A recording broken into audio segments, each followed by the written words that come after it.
할렐루야. 오늘 이 시간 하나님의 축복이라는 제목으로 하나님의 은혜를 누리길 바랍니다. 여러분들, 하나님의 축복, 이 하나님의 축복은 어떻게 받으면 하나님의 축복을 받을 수 있을까요? 하나님의 축복을 우리는 바라고 원하고 기도한다는 겁니다. 그럼 하나님의 축복을 받기 위해서 우리의 모습은 어떤 모습이어야 하나님께서 축복하실지, 오늘 고린도후서 13장 11절에서부터 13절까지 말씀을 그 말씀을 통하여서 하나님의 은혜 받을 수 있는 오늘 이 시간 되기를 바랍니다. 오늘 본문에 바울이 고린도 교회에 마지막으로 권면하고 있는 축도의 모습이 나타나고 있습니다. 본문의 11절을 같이 한번 읽어보도록 하겠습니다. 11절 같이 큰 소리로 읽습니다. 시작. 마지막으로 만나노니 형제들아 기뻐하라. 온전하게 되며 위로를 받으며 마음을 같이하며 평안할지어다. 또 사랑과 평강의 하나님이 너희와 함께 계시리라. 거룩하게 입맞춤으로 서로 문안하라. 아멘. 오늘 11절 가운데 말씀의 시작을 이렇게 말합니다. 형제들아 부릅니다. 형제들아. 이 형제들이란 단어는 원문을 찾아보니 어머니의 태에서라는 아델포스라는 헬라어 단어의 뜻이 있습니다.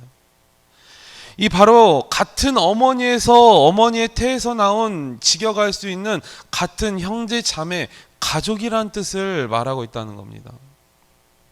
마태복음 12장 50절에선 이렇게 말하고 있습니다. 마태복음 12장 50절 같이 한번 읽어보겠습니다. 같이 읽겠습니다. 시작. 누구든지 하늘에 계신 내 아버지의 뜻대로 하는 자가 내 형제요 자매요 모친이라 하시더라. 아멘.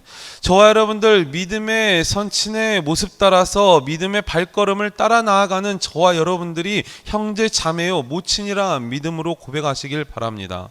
오늘 이 형제라는 이 단어가 기독교에서는 예수 그리스도의 십자가의 피 흘리심과 부활에 연합한 자들, 곧 바울의 어법으로 표현하자면 예수 그리스도 안에서 하나 된 자들을 말하고 있다는 겁니다. 즉 성도를 말하고 있다는 겁니다. 성도. 그리스도의 도를 함께 따르는 믿음의 자녀들을 형제들아 부르고 있습니다. 물론 본절에서 사용된 형제들이란 단어 호칭 역시 이러한 의미를 포함하고 있지만 본장의 문맥 속에서는 바울이 각별히 더욱더 성도들을 부르기 위한 친숙한 단어의 표현으로 형제들아 불렀다는 거예요. 오늘 본문을 통하여서 바울이 권면하고 있는 말씀은 먼저 기뻐하라 말합니다. 11장 서두에 이렇게 말합니다. 형제들아 기뻐하라. 그러면서 권면의 네 가지의 말씀을 말하고 있습니다. 첫 번째로는 온전하게 되며, 두 번째로 위로를 받으며, 세 번째로 마음을 같이하며, 네 번째로 평안할지어다. 아멘. 그리하면 사랑과 평강의 하나님이 너희와 함께 계시리라 말씀하셨습니다. 거룩하게 입맞춤으로 서로 문안하라. 또한 마무리하였죠. 그 다음에 바울은 13절에 주님의 축복의 기도로 이 백성들을 축도하고 있다는 것입니다. 오늘 본문의 말씀인 13장 11절을 표준 세번역으로 보면 이렇게 기록합니다. 제가 읽어드리도록 하겠습니다. 끝으로 말합니다. 형제자매 여러분, 기뻐하십시오. 온전하게 되기를 힘쓰십시오. 서로 격려하십시오. 같은 마음을 품으십시오. 화평하게 지내십시오. 그러면 사랑과 평강의 하나님이 여러분과 함께 계실 것입니다. 어떻습니까? 이렇게 표준 세번역으로 풀이해서 다시 한번 읽어보니 마음에 귀에 쏙 들어온다는 거예요. 바울은 먼저 형제들아 부르며 기뻐하라 말하고 있어요. 그러면서 첫 번째로 권면하고 있는 첫 번째 권면 뭐라고 말합니까? 온전하게 되며 말하고 있어요. 온전하게 되며. 온전하게 된다는 것은 무슨 말을 뜻하는 것일까요? 바로 톱니바퀴가 잘 물려 돌아가듯 저희의 몸의 사지와 관절들이 정확히 잘 맞물려서 조화롭고 효율적으로 움직이는 그 모습을 말하고 있다는 것입니다. 바로 기능의 회복을 말하고 있습니다. 불완전한 것들이 완전하게 요구된다는 것입니다. 바울이 이렇게 고린도 교인들에게 요구하는 것은 바로 그 당시에 거짓 교사들, 거짓 사도들에 의해서 옳지 못한 그런 교훈으로 그들을 책망하고 있다는 겁니다.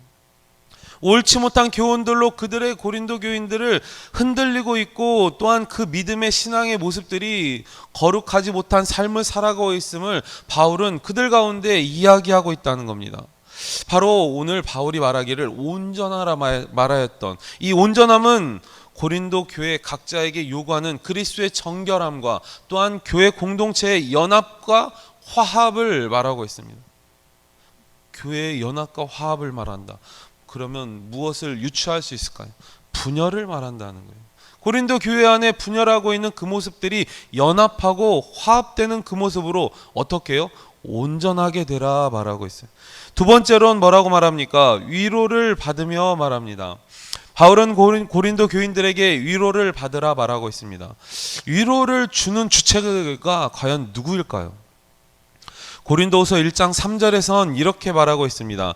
찬송하리로다 그는 우리 주 예수 그리스도의 하나님이시요 자비의 아버지시요 모든 위로의 하나님이시며, 위로를 받는다는 그 주체가 굉장히 중요하다는 겁니다.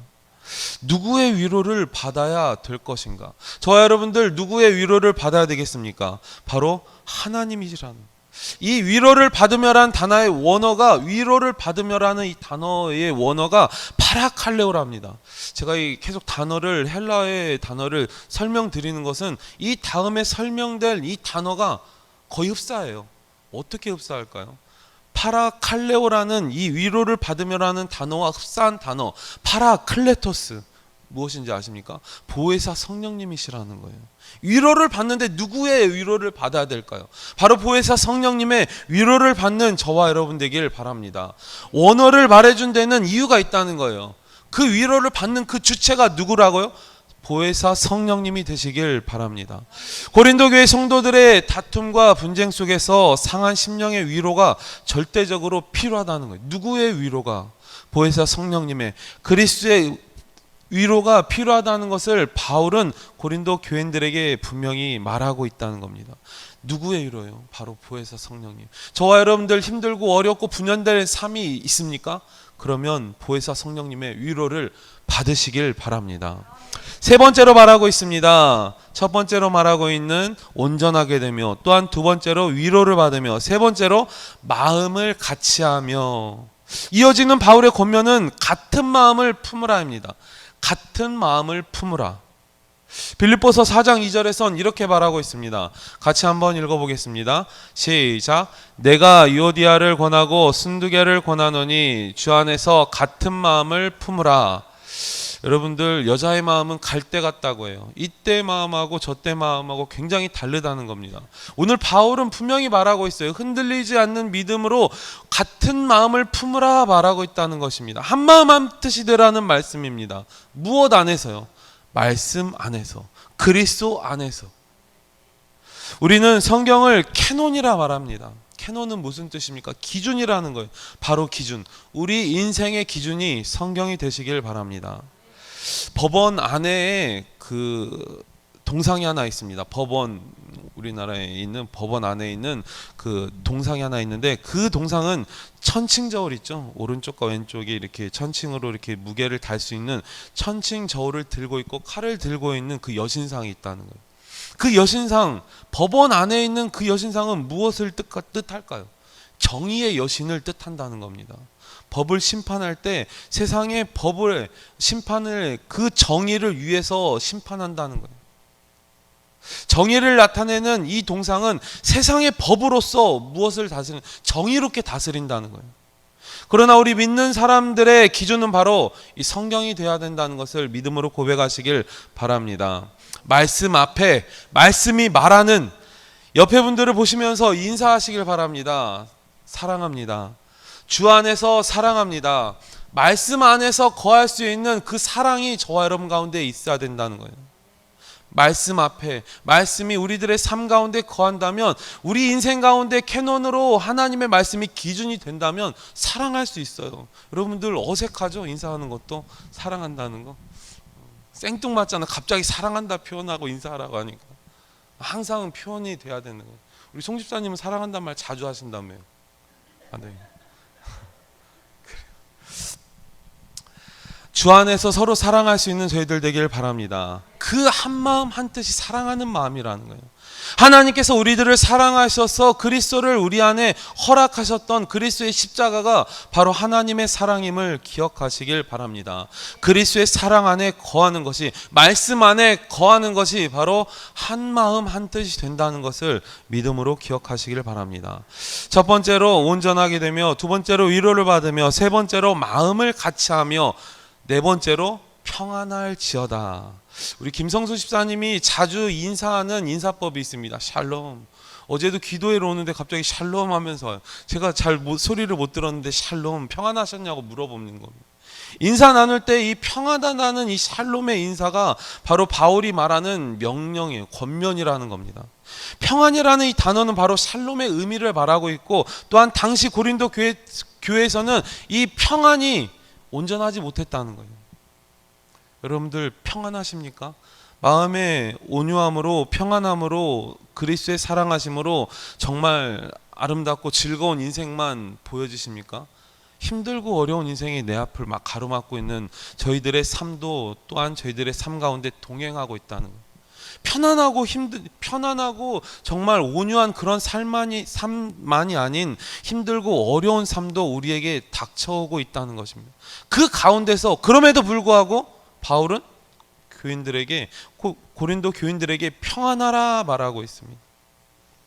고린도후서 12장 20절에선 이렇게 말하고 있습니다. 12장 20절에 내가 갈 때에 너희를 내가 원하는 것과 같이 보지 못하고, 또 내가 너희에게 너희가 원하지 않는 것과 같이 보일까 두려워하며, 또 다툼과 시기와 분냄과 당짓는 것과 비방과 수군거림과 거만함과 혼란이 있을까 두려워하고. 어떻습니까? 저희들에게 하는 얘기인가요? 아니, 고린도 교회인들에게 하는 얘기라는 거예요. 바울이 말하고 있습니다. 이런 것들 때문에 두려워하지 말라. 다툼과 시기와 분냄과 당짓는 것과 비방과 수군거림과 거만함과 혼란이 여러분 가운데 있으니 샬롬을 추구하라 말하고 있습니다. 바울은 이렇게 권면한 후 삼위일체 하나님의 축도로 고린도서를 마치고 있다는 것입니다. 13절, 주 예수 그리스도의 은혜와 하나님의 사랑과 성령의 교통하심이 너희 무리와 함께 있을지어다. 아멘. 담임 목사님께서 말씀을 마치고 또한 예배를 마무리할 때 두 손을 들고 축도하는 모습에, 이 모습의 말씀이, 이 말씀의 성경 가운데 있는 이 말씀으로 여러분들에게 하나님의 복을 내리신다는 거예요. 축도한다는 거예요. 그럼 우리가 본문의 축도를 받는다는 것이 바로 하나님의 축복임을 기억하시길 바랍니다. 오늘 말씀의 제목이 무엇이었습니까? 하나님의 축복이라는 거예요. 하나님의 축복을 우리가 어떻게 받을 수 있을 것인가? 하나님의 축복을 정리하자면 세 가지입니다. 하나님과의 소통, 하나님과의 형통, 하나님과의 교통. 오늘 말씀 가운데 13절에선 이렇게 말합니다. 다시 한번 읽어보겠습니다. 이 세 가지 중에 오늘 13절에선 무엇을 말하고 있는가 한번 찾아보시길 바랍니다. 같이 읽겠습니다. 13절 시작. 주 예수 그리스도의 은혜와 하나님의 사랑과 성령의 교통하심이 너희 무리와 함께 있을지어다. 아멘. 소통, 형통, 교통을 오늘 13절에선 말하고 있다는 겁니다. 바울이 말하고 있는 본문이 바로 교통입니다. 삼위일체 교리보다 더 분명하게 성경에서 끌어올 수 있는 교리는 없을 것입니다. 이 삼위일체 교리는 인간의 이성으로는 절대 해석이 불가능하다는 거예요. 그것은 전적으로 성부, 성자, 성령 하나님의 일치하심으로 나타나고 있다는 겁니다. 하나님의 사랑으로 아무것도 없었던 흑암 가운데 무에서 유를 창조하신 성부 하나님, 또한 우리를 구원하시기 위한 십자가의 사랑을 보이신 성자 예수님, 또한 지금도 살아 역사하셔서 우리의 삶을 주장하시고 우리와 동행하시는 성령 하나님, 이 성부, 성자, 성령 하나님의 삼위일체 하나님의 믿음의 본론이 오늘 본문 13절 가운데 그대로 나타나고 있다는 거예요. 삼위일체 하나님을 바울은 그대로 고린도 교인들에게 나타나고 있고 교육하고 있고 축복하고 있고 기도하고 있다는 겁니다. 성부 하나님의 세상을 향한 사랑과 예수 그리스도의 은혜, 또한 영적인 화해를 도모하시는 성령의 교통하심이 바로 저와 여러분을 살아 움직이게 하는 힘의 원동력이 되는 것이라 고백할 수 있는 저희들 되기를 바랍니다. 교통하심이란 바로 긴밀한 교제를 뜻한다는 거예요. 누구와의 교통하심일까요? 누구와의 긴밀한 교제를 말하는 것일까요? 현대인 성경 13장 14절에선 이렇게 말하고 있습니다. 주 예수 그리스도의 은혜와 하나님의 사랑과 성령님의 사귐이 여러분과 함께하기를 기도합니다. 현대인 성경을 바라보니까 더욱더 아이들에게 권할 수 있는 이런 편한 문법으로 표현하고 있다는 거예요. 이 교통하심이 하나님과의 긴밀한 교제를 말하고 있습니다. 하나님과의 긴밀한 교제를 통하여서 우리가 생각하지 못한 은혜, 또한 생각하지 못한 축복을 모두 다 받을 수 있는 저희들 되길 바랍니다. 첫 번째로 교통. 오늘 하나님의 축복은 교통하심이라는 거예요. 하나님과의 긴밀한 소통이 바로 교통이라는 거예요. 두 번째는 무엇을 말할까요? 제가 뭐라고 말했습니까? 첫 번째가 헷갈리시죠? 첫 번째가 소통, 두 번째가 형통, 세 번째가 교통이라는 거예요. 첫 번째 오늘 본문의 13절에 말하였던 교통을 봤습니다. 두 번째로는 소통을 보도록 하겠습니다. 소통. 여러분들 하나님의 축복 가운데 하나님과의 긴밀한 교제를 통하여서 하나님의 축복을 받는다는 거, 뭐 어느 누가 반박할 이유가 없죠. 어느 누가 반박할 그런 근거도 될 수가 없다는 거예요. 그러면 두 번째로 우리가 하나님께 받을 축복의 그 모습은 바로 소통이라는 거예요. 우리는 흔히 불통한 사람들이 있어요. 불통한 사람들. 어떤 사람을 불통한 사람이라 말합니까? 막무가내로 자기 생각만 기관총처럼 막 쏘아대듯 말하는 사람. 따다다다다다다. 집에서도 막 아이들에게 따다다다다다. 집에서도 남편에게 따다다다다다. 아내들에게 따다다다다. 막 일방적으로 나간다는 거죠. 그런 불통한 사람들이 분명 있어요. 여기에 있을 수 있습니다. 웃으시는 분들은 뜨끔하신 거예요. 이 불통한 사람들, 막무가내로 자기 생각만 나타내는 그런 사람들이 바로 막힌 사람들이라는 거예요. 막힌 사람들. 하나님의 축복을 받기 위해서는 사람과의 관계도 매우 중요하다는 것을 말하고 있습니다. 우리는 흔히 그런 사람들을 불통한 사람들, 막힌 사람들이라 말하는데, 그럼에도 불구하고 하나님의 관계는 더욱 중요하다는 거예요. 사람과의 관계가 막혔으면 그 막힌 관계를 풀어나갈 수 있는 저희들 되길 바랍니다. 사람과의 관계가 막혔다면 먼저 풀어야 할 것은 무엇일까요? 하나님과의 관계를 먼저 풀으시길 바랍니다. 하나님의 그 관계를 푸는 것이 먼저 사람의 관계를 푸는 것보다 더 중요하다고 말하고 있습니다. 하나님의 관계를 풀으려면, 하나님의 관계를 뚫으려면 어떠한 방법으로 뚫어야 될까요? 어떠한 방법으로 하나님께 나아가야 될까요? 바로 호흡이라는 거예요. 호흡. 여러분들 창의 끝이라는 영화를 아시나요? 그 미국의 선교사님이 식인종 마을에 들어가서 창으로 생명을 마감하였던 그런 선교사님의 영화이기도 합니다. 그 창의 끝 가운데 하나님을 설명할 때 선교사님들이 말하기를 호흡이라고 말해요. 호흡. 우리들의 살아가는 호흡이다. 하나님은 그런 분이시다. 그렇게 표현합니다. 그게 바로 우리들의 호흡이고, 하나님과의 기도가 바로 소통하는 방법이라는 거예요. 세상 사람들과의 불통으로 막혔다면 하나님과의 관계 가운데서 하나님과 뚫으시길 바랍니다. 하나님과 연합하시길 바랍니다. 그 방법이 바로, 소통하는 방법이 기도라는 거예요. 기도를 통하여서 나의 삶을 온전히 드리시길 바랍니다.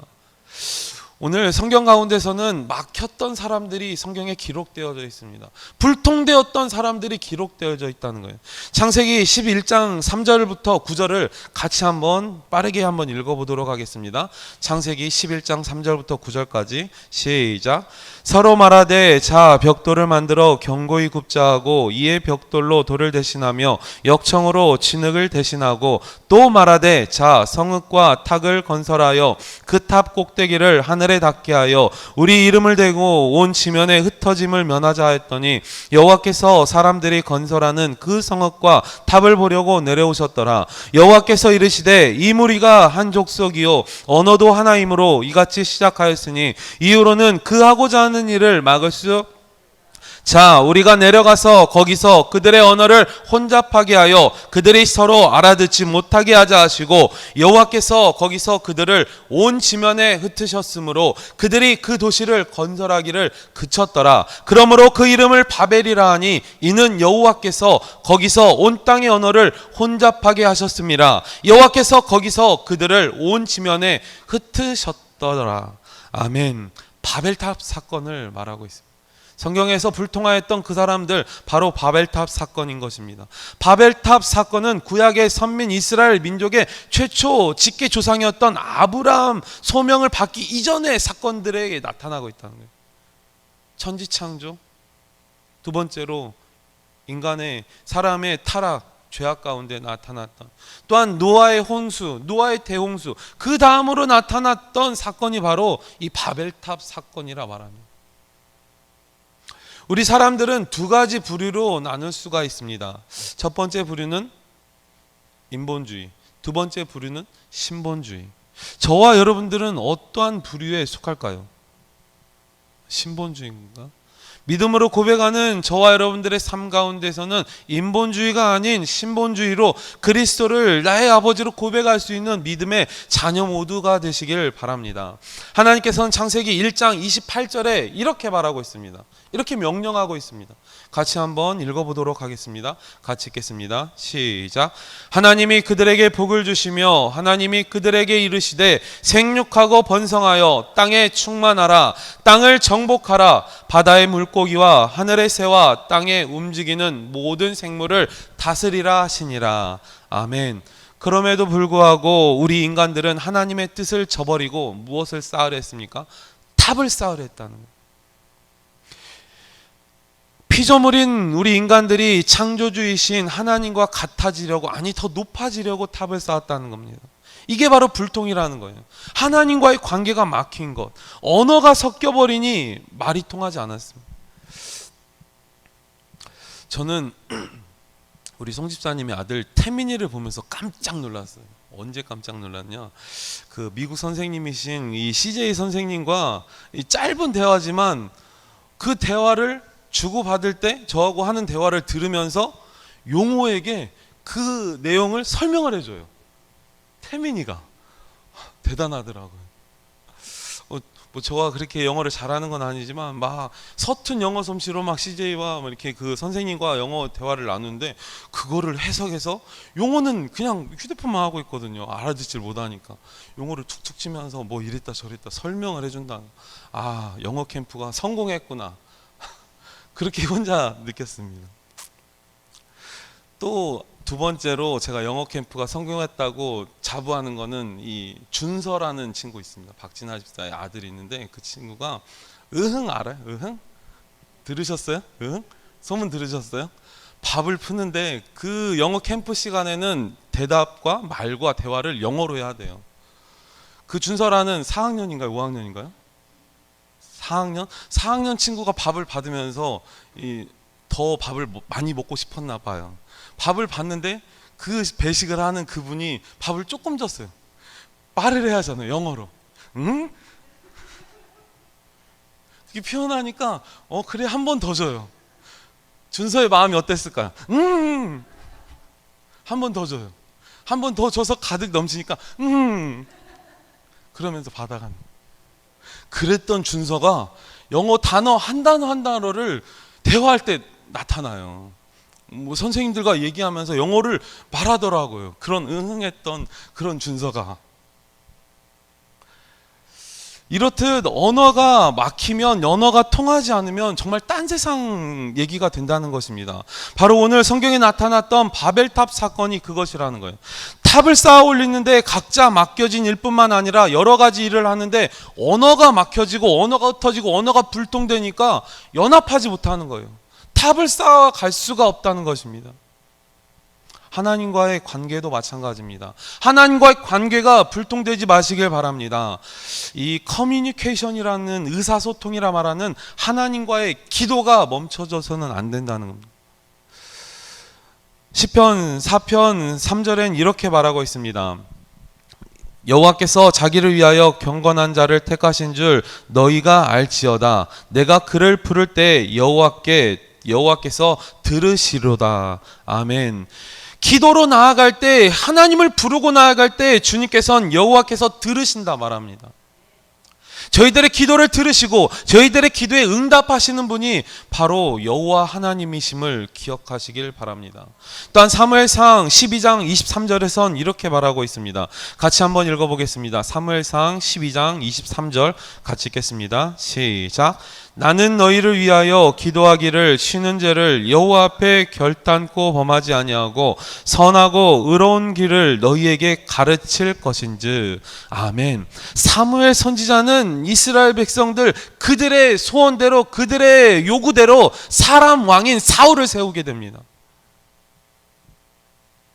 하나님의 뜻한 섭리 가운데에서 하나님을 온전히 나의 아버지로 나의 왕으로 모셔야 함에도 불구하고 이스라엘 백성들은 그럼에도 불구하고 사람의 왕인 사울 왕을 요구한다는 거예요. 사람의 왕을 요구할 때 사무엘의 마음은 어땠을까요? 아니, 이거 보세요. 사람이 왕이 아닌 여호와 하나님만을 왕으로 섬길 수 있는 저와 여러분 되길 원합니다. 그렇게 부르짖고 애통하며 기도했던 그 사무엘의 기도 가운데 그럼에도 불구하고 사무엘은 이렇게 고백했다는 거예요. 기도를 쉬는 죄를 범하지 않겠다고. 그럼에도 이스라엘 백성들을 위하여 사울 왕을 위하여 기도하는 자신의 기도가 멈추지 않겠다고 사무엘은 끝까지 고백했다는 그 믿음의 고백이 사무엘상 가운데 있다는 겁니다. 저와 여러분들도 마찬가지입니다. 하나님과의 관계가 불통되어지는 그런 불통한 사람이 되지 마시길 바랍니다. 하나님과의 관계가, 하나님과의 사이가 형통되어지는 주님의 축복, 또한 소통되어지는 하나님의 축복이 넘쳐나시길 바랍니다. 오늘 본문의 말씀 가운데 3장 13절에서는 하나님의 교통하심이 하나님의 축복으로 기록되어져 있습니다. 그러면 두 번째로 말하였던 소통, 기도로 하나님과 연합하시길 바랍니다. 그러면 마지막으로 말하고 있는 통은 무엇일까요? 여러분들 잘 들어보셨죠? 교통, 소통, 형통. 처음부터 말하면 소통, 형통, 교통. 끝에 자를 말해서 통통통. 저는 그렇게 인지하고 있어요. 항상 통통통. 이 통통통이란 단어를 생각하면서 하나님과 내가 소통해야 돼요.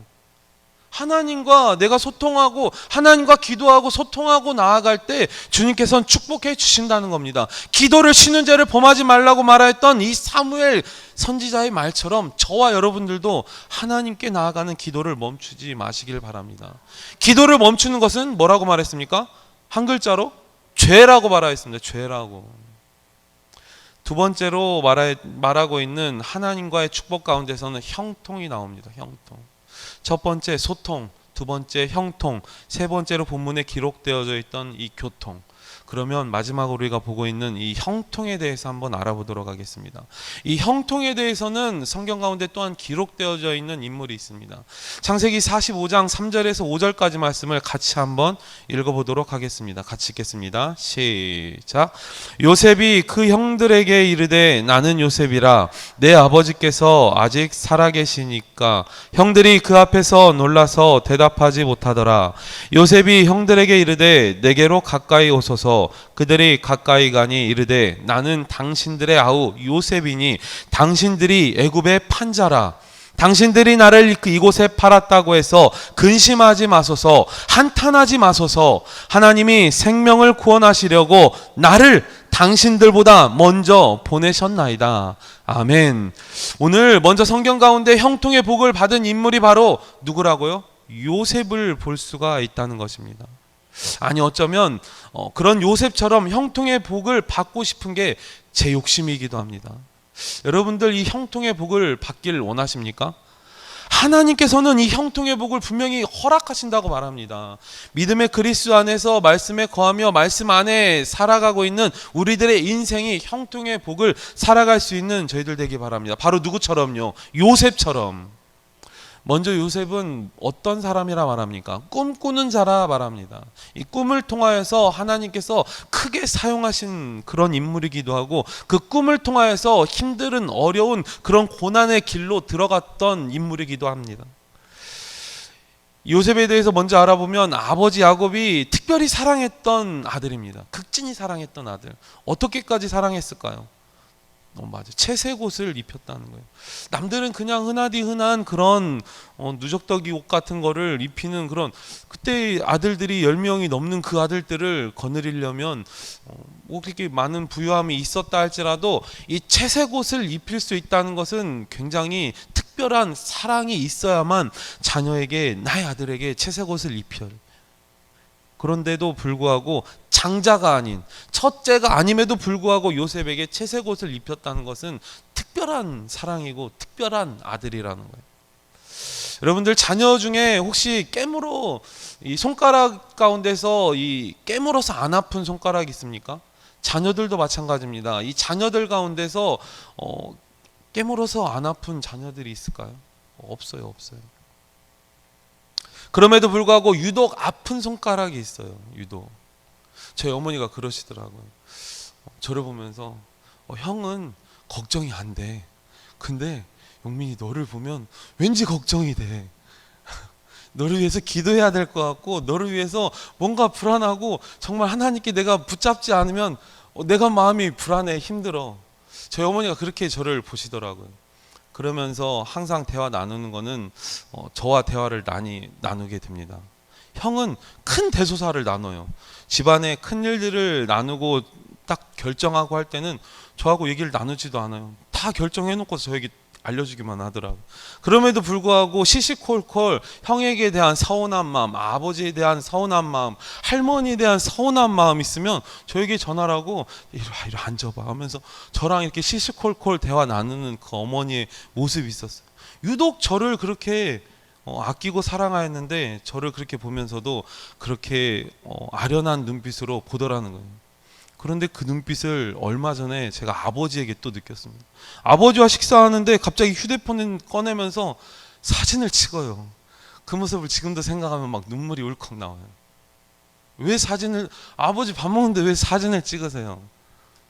물어봤더니 아버지께서 제 사진이 휴대폰에 없다는 거예요. 그 말을 들으니까 밥을 먹어야 되는데 고개를 들 수가 없어요. 추어탕을 먹는데 막 추어탕 튀기면 막 눈물이 뚝 떨어지고. 여러분들 그 심정을 아십니까? 부모가 자녀를 바라볼 때는 분명 그런 마음이었다는 거예요. 오늘 요셉을 사랑하는 그 아버지의 마음이 그렇게 애틋한 마음이었을 거라는 그런 제 경험담을 들어서 알 수 있게 됩니다. 요셉은 꿈을 통하여서 또한 형제들의 그 미움을 받게 됩니다. 꿈에 자신에게 절하는 곡식단과 해와 달과 11별이 절하는 꿈을 통하여 형들이 요셉을 미워하게 됩니다. 형들의 질투심을 유발하게 된다는 거예요. 그래서 형들은 미디안 상인들에게 요셉을 팔아 넘기게 됩니다. 팔려간 요셉은 바로의 친위대장 보디발 장군의 집에서 일을 하게 됩니다. 팔려왔기 때문에 종품으로, 품삯으로. 모든 소유를 주관하는 그 총리의 자리에 요셉이 바로 친위대장의 그 가정 가운데서 총리를 맡게 되는 그런 역할로 바로 승격하게 돼요. 어떻게 했기에? 열심히 했기에. 여러분들 직장 면접을 볼 때 면접하시는 분들이 항상 이렇게 말합니다. 어떻게 직장 생활을 하실 것입니까? 그러면 면접하는 분들이 열심히 하겠습니다. 면접관들이 그 다음에 덧붙이는 말이 무슨 말인지 아십니까? 그리고 열심히 하는 건 당연하고 잘해야 합니다. 근데 이 말씀을 담임 목사님이 저를 처음 봤을 때 이 말씀을 하시더라고요. 제가 열심히 정말 잘해보겠습니다 했더니 담임 목사님께서 열심히 하는 건 당연하고 잘해야 돼. 저에게 그렇게 말씀하시더라고요. 이 요셉은 그 자신의 삶 가운데서 자신이 팔려간 그 종의 모습에도 불구하고 열심히 하였기에 그 가정 가운데서 총리를 맡게 된다는 겁니다. 그런데 다시 한번 또 한 번의 시련이 다가오게 된다는 거예요. 보디발 장군의 아내가 요셉을 유혹하게 됩니다. 요셉이 넘어가지를 않자 히브리 종인 요셉이 자기를 희롱하려 한다면서 남편에게 거짓말을 하게 됩니다. 그 말에 화가 난 보디발 장군은 요셉을 감옥에 가두게 되죠. 그런데 또한 여기서 또 하나님의 은혜가 있습니다. 감옥 안에서 만난 두 관원장이 있습니다. 바로의 그 왕의 직품에서 일하고 있었던 그 왕의 보좌했던 그 서기관이 아니라 두 관원장들이 바로 그 감옥에 같이 갇혀 있다는 거예요. 두 관원장은 한 명은 떡 맡은 관원장, 한 명은 술 맡은 관원장이었습니다. 그들이 꿈을 꾸었는데 그 꿈을 해석할 자가 없었어요. 요셉은 그 꿈을 해석하여서 풀이를 해준다. 창세기 40장 14절엔 이렇게 말하고 있습니다. 이 모습을 같이 한번 읽어보도록 하겠습니다. 창세기 40장 14절 말씀. 자, 같이 한번 읽어보겠습니다. 시작. 당신 잘 되시거든 나를 생각하고 내게 은혜를 베풀어서 내 사정을 바로에게 아뢰어 이 집에서 나를 건져 주소서. 아멘. 자신을 기억하라고 이야기한다는 거예요. 어땠을 때? 자기가 복원되었을 때. 떡 맡은 관원장은 술 맡은 관원장은 자리에 복원하게 된다는 거예요. 바로의 자리로, 왕의 자리로, 또한 왕을 모시는 그 술 맡은 관원장으로 다시 복권되었을 때 요셉이 뭐라 말했습니까? 기억하라고 말했습니까? 누구를요? 요셉 자기 자신을. 꿈을 해석했던 자기 요셉을 기억하라 말합니다. 자기 자신을 기억해 주라고 요셉은 술 맡은 관원장의 이야기를 하였던 것입니다. 자기 자리로 회복한 술 맡은 관원장은 바로 왕의 꿈을 해석하는 자로 기억하여서 추천하게 돼요. 아, 내가 아는 요셉이라는 자가 꿈을 잘 해석하는 사람이 있습니다. 그 요셉을 불러오거라. 그 요셉을 통하여서 그 바로 왕의 꿈이 해석되고 또한 왕의 환심을 사게 되어서 그 바로 왕의 바로 총리까지 이끌어 올라가는 하나님의 축복이 요셉 가운데 있게 됩니다. 그럼에도 불구하고 그 환경 가운데 자기를 버리고 자기를 팔아버렸던 그 형제들을 마음에서 내려놓을 수가 없어요. 요셉은 자기를 힘들게 하고 자기를 어렵게 하고 정말 생명까지 내어놓으며 자기를 팔았던 그 형제들, 요셉은 어떻게 생각하며 어떤 마음으로 그 형제들을 바라보고 기다렸을까요? 흉년으로 인해서 요셉의 형들은 바로 이 애굽 땅까지 곡식을 구하려 가게 됩니다. 요셉이 총리로 있었기에 그 총리에게 나아가서 이 애굽에 있는 이 곡식들을 저희들에게 좀 나눠주세요 부탁하고자 이렇게 무릎을 조아리고 있는 상황 가운데서 요셉은 그 형들을 바로 알아볼 수가 있어요. 왜요? 여러분들 그런 말 있지 않습니까? 던진 돌에 맞아 죽은 개구리. 개구리는 그것을 분명히 큰 돌로써 인지하고 있어요. 작은 말 한마디를 던졌다 할지라도 그 작은 말 한마디가 큰 상처로 내게 다가왔다면 말을 던진 사람은 이해하지 못하고 기억하지 못해요. 그럼에도 불구하고 그 상처를 받은 사람들은 그 말 한마디, 작은 그 말 한마디가 크게 오래도록 기억에 남는다는 거예요. 요셉은 그 형들을 변한 모습이라 할지라도 성장한 그 모습이라 할지라도 분명히 기억하고 있다는 거예요. 요셉은 형들을 불러 앉아서 이렇게 이야기합니다. 45장 5절에 이렇게 말합니다. 같이 한번 읽어보겠습니다. 요셉의 이런 마음을 저희들도 닮아가시길 바랍니다. 정말 대인배예요. 자, 45장 5절을 같이 한번 읽어보겠습니다. 같이 읽겠습니다. 시작. 당신들이 나를 이곳에 팔았다고 해서 근심하지 마소서, 한탄하지 마소서. 하나님이 생명을 구원하시려고 나를 당신들보다 먼저 보내셨나이다. 아멘. 이런 대인배가 있을까요? 자신을 팔아넘긴 형들을 용서하고 당신들보다 먼저 하나님이 나를 먼저 보내셨다고 형제들을 위로하고 형제들을 격려하고 있다는 거예요. 이 얼마나 멋진 말입니까? 저도 언제 이런 말을 한번 써먹어보고 싶어요. 기회가 닿을진 모르겠지만 하나님께서 나를 당신들보다 먼저 보내셨습니다. 여러분들 선교의 현장이 이런 현장이라는 거예요. 한 명의 한 영혼을 구원하기 위해서 몇 수십 년을 정말 그 땅 가운데서 정말 개척하지 못한 그런 환경 가운데서 선교하고 나아가는 그 선교사님들의 그런 모습들을 보면서 손가락질하며 질책하십니까? 아니, 선교를 몇십 년 하시는데 몇 영혼, 몇 가정도 구원하지 못하면서 그 교회도 꾸리지 못하면서 어떻게 선교한다고 손가락질 하십니까? 아니요. 천하보다 귀한 영혼이 한 영혼이라는 것을 기억하시길 바랍니다. 99마리의 양보다 예수 그리스도는 한 마리의 잃어버린 어린 양을 찾아 나선다는 거예요. 그 한 영혼이 귀한 것을 믿음으로 고백하시길 바랍니다.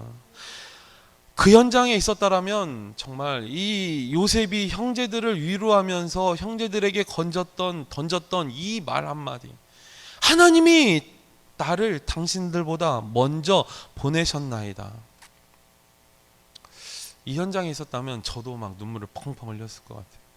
송 집사님이 항상 자주 우신다고 하시는데 저도 요즘에 이렇게 눈물이 자주 나는지 모르겠어요. 막 기도하다가 막 생각하다가 기도.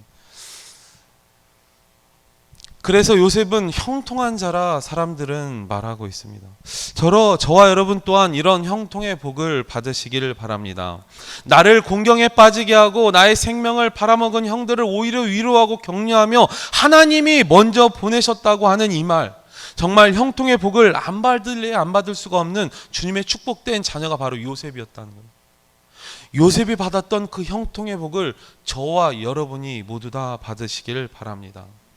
이제 말씀을 마치도록 하겠습니다. 오늘 말씀을 통하여서 하나님의 축복에 대해 알아봤습니다. 하나님의 축복은 무엇인가?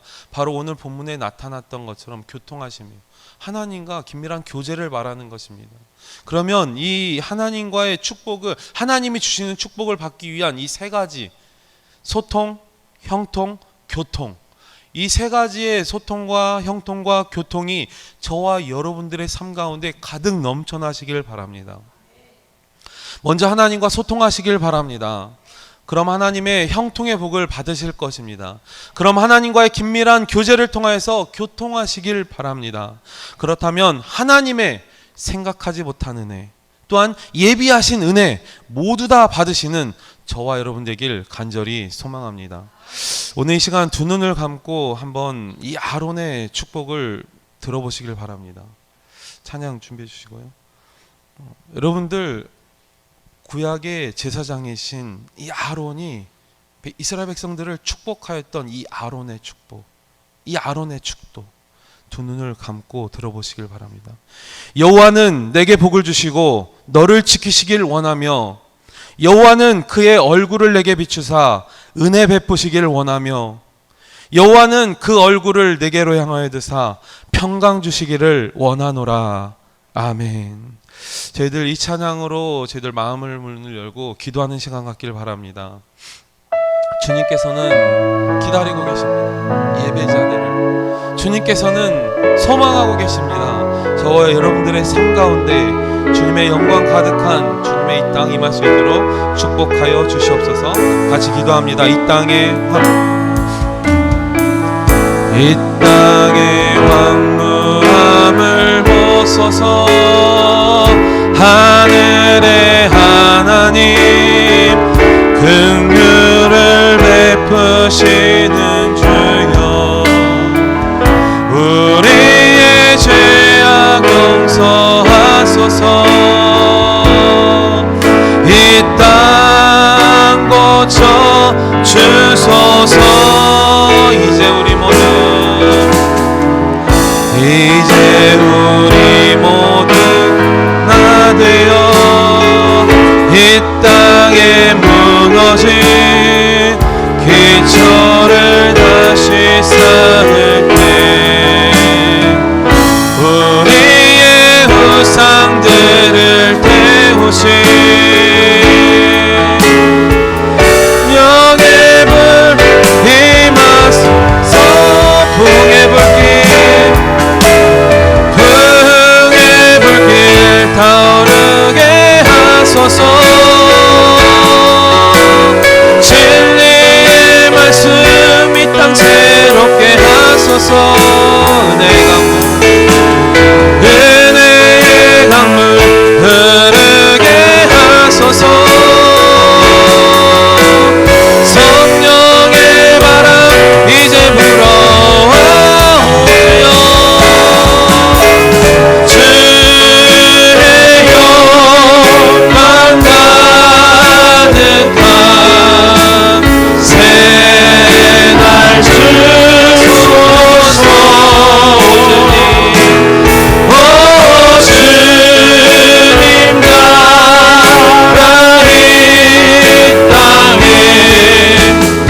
오시는 주여 우리의 죄악 용서하소서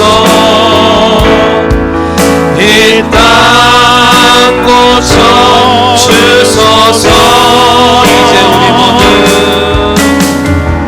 이제 우리 모두 하나 되어 이 땅에 무너진 기초를 다시 쌓을 때